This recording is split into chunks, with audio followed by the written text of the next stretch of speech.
Hi guys, I hope सब अच्छे होंगे और सब अच्छे से प्रिपेयर कर रहे होंगे। आज इस वीडियो में मैं आपको करंट अफेयर्स पढ़ने के 3 तरीके बताऊं।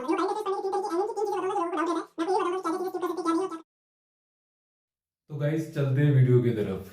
गाइस जो पहला चीज है वो मैं आपको ये बताना चाहता हूँ कि करंट अफेयर्स पढ़ने का सोर्स क्या है। देखो, सोर्स लेके बहुत लोगों को डाउट रहता है, ये जेन्युइन डाउट भी है, काफी जेन्युइन डाउट है कि सोर्स कहाँ से पढ़ना है, कि कहाँ से कहाँ से करंट अफेयर्स को हम डेली पढ़े, मंथली पढ़े, कैसे पढ़े। तो सोर्स फर्स्ट ऑफ ऑल बहुत ज्यादा इंपॉर्टेंट है। मैं आपको अगर एक सोर्स सजेस्ट करूँ तो एक सोर्स है जिसका नाम है जीके टुडे। ठीक है, मैं यहाँ पे लिख दे रहा हूँ जीके टुडे। आप एक काम करो, आप जीके टुडे जो है आप इसका या तो ऐप से पढ़ लो या तो जीके टुडे का, अगर वेबसाइट से पढ़ लो। अगर जीके टुडे का ऐप है तो आप उस ऐप को डाउनलोड कर लो। I am not that much sure about the app, लेकिन यार वेबसाइट तो है। ठीक है, तो वेबसाइट से आप पढ़ लो, वहां से आप हेडलाइंस पढ़ लो। ठीक है, हेडलाइंस पढ़ो, हेडलाइंस के साथ उसके एक्सप्लेनेशन भी रहता है, तो वहां से पढ़ लो।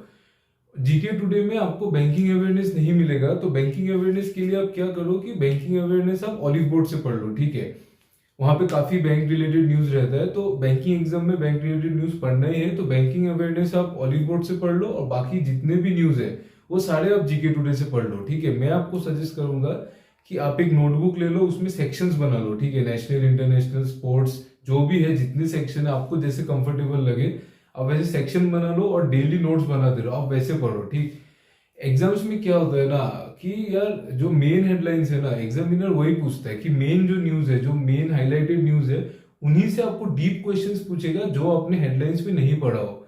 ठीक है, एग्जाम का ट्रेंड वही है और इस साल भी वही चल रहा है, आगे भी वही चलेगा, ऐसा होता है। ठीक है, तो इसीलिए मैं कह रहा हूँ आप जीके टुडे फॉलो करो। ठीक है, तो ये रहा पहला चीज। दूसरा चीज ये है कि आप को न्यूज़पेपर पढ़ना चाहिए कि नहीं। देखो, ये लोगों को काफी ज्यादा डाउट रहता है, इस डाउट को भी मैं क्लियर कर देता हूँ कि आपको न्यूज़पेपर पढ़ना चाहिए कि नहीं। देखो, ऐसा तो कुछ मैंडेटरी नहीं है कि आपको पढ़ना चाहिए या फिर नहीं पढ़ना चाहिए, ये बिल्कुल आपकी मर्जी है। आप अगर न्यूज़पेपर पढ़ना चाहो तो आप पढ़ सकते हो, लेकिन मैं सिर्फ एक ही सजेशन दूंगा कि आप न्यूज़पेपर को करंट अफेयर्स को पढ़ने के लिए न्यूज़पेपर मत पढ़ो। ठीक है, ये मत करो कि न्यूज़पेपर से आप हेडलाइंस नोट कर रहे हो, उससे आपका एक्स्ट्रा मेहनत होगा और उससे कुछ फ्रूट नहीं मिलता, वो फालतू है, वो टाइम वेस्ट कर देगा आपका बिल्कुल।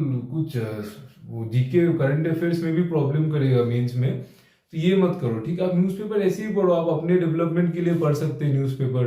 ठीक है, आपको काफी मेन इंपॉर्टेंट न्यूज भी मिल जाता है न्यूज़पेपर से। आप कॉम्प्रिहेंशन के लिए पढ़ सकते हैं जो इंग्लिश में होता है, रीडिंग स्पीड के लिए आप न्यूज़पेपर पढ़ सकते हैं। ठीक है, लेकिन करंट अफेयर्स को न्यूज़पेपर से सोनली मत पढ़ो, ये मेरा सजेशन है। ये दूसरा बात। तीसरा बात ये है और मोस्ट इंपॉर्टेंट जो है ये है कि आपको क्या स्किप करना है और आप क्या स्किप नहीं करना है। ठीक है, ये बहुत ज्यादा इंपॉर्टेंट है। इसके लिए मैंने व्हाइट बोर्ड में को यूज किया है, इसमें आप देख लो। ठीक, देखो आप क्या क्या चीजें स्किप कर सकते हैं। फर्स्ट चीज है बुक्स एंड ऑथर। ठीक है, बुक एंड ऑथर में क्या होता है, एग्जामिनेशन में एक बुक एंड ऑथर का क्वेश्चन डेफिनेटली आएगा, हर एक सोर्स आपको बोलेगा कि बुक एंड ऑथर पढ़ो पढ़ो। आप मेरे हिसाब से आप बुक एंड ऑथर को स्किप कर दो। ठीक है, आप इतना लोड लेके मत चलो, आप बुक एंड ऑथर की जगह आप दूसरे जगह में कॉन्सेंट्रेट ज्यादा करो, आप नेशनल इंटरनेशनल न्यूज ज्यादा पढ़ो। बुक एंड ऑथर में क्या होता है ना, एक क्वेश्चन आता है वो भी रिसेंट बुक्स एंड ऑथर से नहीं आता है। ठीक है, आपके पास अगर बुक का नॉलेज अच्छा है तो आप ऐसे भी उस आंसर को कर दोगे, लेकिन करंट अफेयर्स में उसको इंक्लूड मत कीजिए, टाइम वेस्ट होगा। तो इसको आप बिंदास काट सकते हैं, बिंदास इसको छोड़ के जा सकते हैं, स्किप करो। ठीक है, सेकेंड चीज है ऑबिचुरी। ऑबिचुरी का मतलब है कि जो लोग, जो डेथ्स है, ठीक है, जो famous personality who died during the last 6 months और maybe last 5 months, whatever period you are studying for, वो क्या है कि आपको ऑबिचुरीज भी इंपॉर्टेंट ऑबिचुरीज ही पढ़ना है। ठीक है, जैसे कि मैं एक एग्जांपल देता हूं, अभी कुछ दिनों पहले फुटबॉलिंग लेजेंड पेले का डेथ हुआ। ठीक है, तो आपको ये पता होना चाहिए कि पेले ने 4 वर्ल्ड कप खेले और पेले ने 3 वर्ल्ड कप उखाड़ा है ब्राजील के साथ, उसके पास 3 वर्ल्ड कप है। ठीक है, ये जैसे एक एग्जाम्पल हो गया। आप सपोज मान लो पेले रिलेटेड, आप पेले ने कितने गोल मारे वर्ल्ड कप में टोटल, बहुत कुछ भी पूछ सकता है। ठीक है, ब्राजील रिलेटेड पूछ लेगा, ऐसे चीजें पूछते हैं। ऐसे जो फेमस पर्सनैलिटीज है उनके पीछे के क्वेश्चन ही पूछा जाता है एग्जाम में।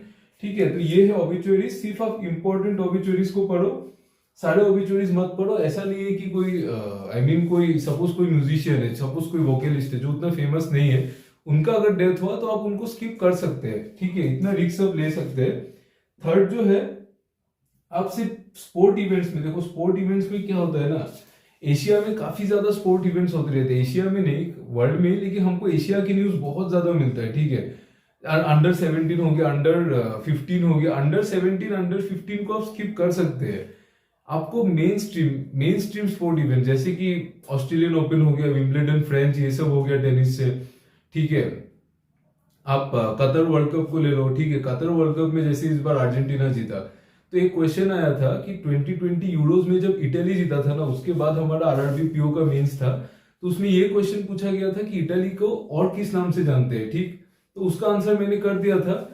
तो क्योंकि मैं फुटबॉल से रिलेटेड हूँ, आप ऐसा नहीं, आप उस चीज को पढ़ो, ठीक है। आप कतर वर्ल्ड कप में जैसे अर्जेंटीना जीता, आप ये जैसे कि एग्जांपल क्वेश्चन ये बन सकता है कि अर्जेंटीना का जो निकनेम है वो क्या है, कि किस नाम से जानते हैं, तो एलबीसीएसटी के नाम से जानते हैं, ऐसे चीजें, ऐसे इंपॉर्टेंट चीजें, ठीक है, वो सब पढ़ो।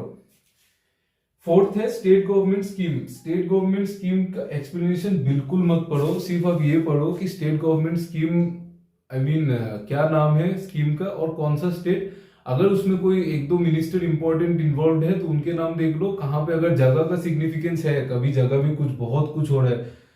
सपोज गुजरात में बहुत ज्यादा डेवलपमेंट अभी चल रहा है, लास्ट 1-2 साल से ही चल रहा है, तो आप वैसे चीज, आप इंपॉर्टेंस को समझो, ठीक है, चीजों का। ऐसा नहीं है कि सब कुछ आप पढ़ के जा रहे हो एकदम डीप, ऐसा नहीं है, ठीक है। मतलब आप इंपॉर्टेंस समझ के पढ़ो, तो इस चीज को भी आप फुल एक्सप्लेनेशन को स्किप कर सकते हैं, ठीक है। आप नेम, स्टेट का नेम, बस काफी। अभी चीजें आती है कि आपको स्किप क्या नहीं करना चाहिए। पहला है बैंक न्यूज, ठीक है। बैंकिंग एग्जाम है तो बैंक न्यूज को स्किप तो करना ही नहीं है, ठीक। आप कोई भी बैंक का न्यूज उठा लो, कोई भी bank, suppose union bank of India, इन्होंने सपोज कोई नया प्रोडक्ट लॉन्च किया, कोई क्रेडिट कार्ड लॉन्च किया, कोई लोन फैसिलिटी लॉन्च किया नया, जो कि थोड़ा हटके है, ठीक है। तो वैसे उन चीजों को आप पढ़ो, बैंक न्यूज को आप कुछ भी स्किप मत करो, ये बहुत ज्यादा इंपॉर्टेंट है, ठीक है। सेकंड चीज आता है इंटरनेशनल एंड नेशनल न्यूज। मैं आपको ये सजेस्ट करूंगा कि इंटरनेशनल और नेशनल न्यूज को आप स्किप मत करो, इस यहाँ से बहुत ज्यादा क्वेश्चन आते हैं, ठीक है, और यहाँ से ही क्वेश्चन बनते हैं। आजकल क्या हो रहा है कि नेशनल से ज्यादा इंटरनेशनल न्यूज काफी आ रहा है करंट अफेयर्स में, ठीक। तो ये सब चीजें आप जीके टुडे से कवर करोगे ना जब आप, तो इन सब चीजों को स्किप नहीं करना है, ठीक। तो इंटरनेशनल नेशनल न्यूज को पूरा अच्छे से करना है। थर्ड आता है गवर्नमेंट ऑफ इंडिया स्कीम्स। देखो ये तो सुपर इंपॉर्टेंट है, इसमें मैं कुछ नहीं बोल सकता, ये तो हमेशा आता है एग्जाम में, ठीक है। आपको 4-5 साल पहले के भी स्कीम्स पूछ लेगा। इसके लिए आप क्या करो ना, आप गवर्नमेंट ऑफ इंडिया स्कीम्स आप ऑलिव बोर्ड से उठा लो, ठीक है। उसका एक पीडीएफ आएगा, आप उस पीडीएफ को फुल अच्छे तरीके से पढ़ लो। थोड़ा बोर्ड हो सकता है वो चीज, लेकिन 10-15 दिन लगा कि होने से भी आप उस चीज को एक एक स्कीम करके एक बार एटलीस्ट पढ़ लो, एग्जाम से पहले रिवाइज कर लो, क्योंकि मैं आपको गारंटी दे रहा हूँ इससे क्वेश्चन आएगा ही। इस बार तो एसबीआई पीओ में इन लोगों ने मार्क्स भी बढ़ा दिया है, तो काफी चांसेस है कि गवर्नमेंट ऑफ इंडिया की स्कीम्स जो है उससे काफी लॉन्ग क्वेश्चंस आए, ठीक है। तो मेरी इन बातों को याद रखो। और एक चीज आप याद रखो कि जो आप मेन हेडलाइंस को अच्छे से पढ़ो। एक एग्जांपल आपको मैं देता हूँ कि जैसे RRR जो मूवी है, RRR को इस बार ये क्या बोलते हैं, RRR को इस बार अरे यार कौन सा अवार्ड मिला था RRR को, मैं भी भूल रहा हूँ गोल्डन ग्लोब मिला था, एग्जैक्टली गोल्डन ग्लोब जो मिला था RRR को सॉन्ग ऑफ द ईयर के लिए, ठीक है। तो आप ऐसी चीजों पे फोकस करो, ये बहुत बड़ी न्यूज है। इसमें जैसे आपको यूक्रेन के साथ एक कनेक्शन है कि जो सॉन्ग है नाटू नाटू वो यूक्रेन में शॉट हुआ था, ऐसी चीजें हैं। तो आप इन सब चीजों से मतलब ज्यादा पढ़ाई करो, आप मेन हेडलाइंस को डेप्थ में जानो, ऐसे पढ़ाई करो। मेरी सजेशन ले लो, आप अच्छे से करंट अफेयर्स में मस्त मार्क्स स्कोर करोगे, ठीक है। तो यार इतना ही था इस वीडियो के लिए।